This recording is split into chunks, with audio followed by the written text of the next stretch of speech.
Mga kapatid, mayroon pa tayong mas malaking kaaway kaysa sa mga Amerikano, ang ating sarili.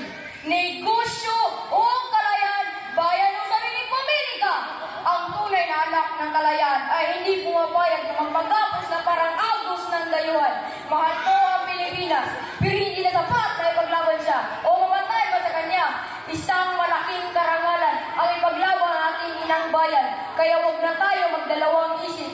Ako si General Antonio Luna, mahigpit, strikto, mabangis, ang kaisa-isang general sa panahon ng mga pananakop ng mga Amerikano, ang dakilang general. Nagtapos ang buhay sa kamay ng mga tauhan ni Emilio Aguinaldo. Ako ay isang scientifico at manunulat. Taga-Ilog ang gamit kong alias sa pagsulat ng artikulo La Solidaridad. Katalinuhan, makabayan, yan ang ugaling kalakip ng aking pagkatuhan. Ito si General Luna, ang inyong lingkod.